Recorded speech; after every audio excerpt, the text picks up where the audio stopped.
maalin wanaagsan daawadayaal waa foolleybol iyo warbixinta maanta oo aan ku faahfaahinayno qodobo culus oo kala ah dowladda Imaaraadka Carabta oo madaxda Soomaaliya siisay raaligelin buuxda. Farmaajo iyo Rooble maxay ka sameynayaan dalabkan Imaaraadka iyo qodobka labaad oo ah midowga musharaxiinta oo cabsi weyn hayso. hase yeeshee Soomaaliyay marka hore idinkoo mahadsan sheer gareeya warbixintan foolleybol idinkoona like saaraya muuqaalkan.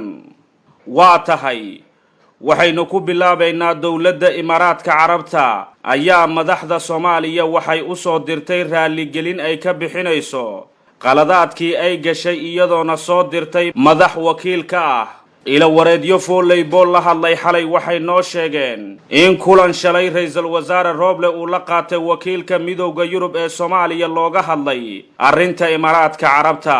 waxaa xogta tilmaamaysa in wakiilka midowga Yurub uu Rooble u sheegay inuu ergo codsi wado ka yahay Imaaraadka oo ay raaligelin ka bixinayaan wixii ay sameeyeen sanadihii la soo dhaafay.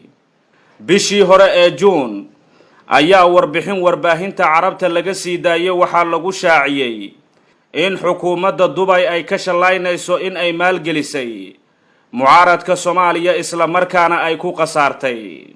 madaxda ugu sarreysa dowladda Soomaaliya sida madaxweyne Farmaajo, ra'iisul wasaare Rooble iyo wasiirka arrimaha dibadda ayaa la tilmaamay inay ka fiirsanayaan go'aanka laga qaadanayo Imaaraadka.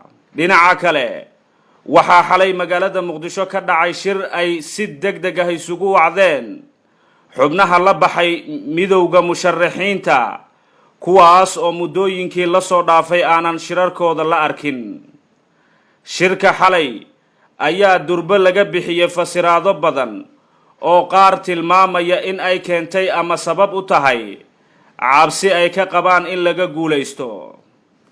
waxaa qodobada ay shirka musharaxiinta ka soo saareen ay yihiin 5 arrimood oo waaweyn kuwaas oo quseeya doorashada iyo sida loo qabanayo xilli waqtigu isgurayo. arrinta koowaad waa xiisada gobolka Gado ay sheegeen iyada oo aan xal loo helin aysan waxba soconayn.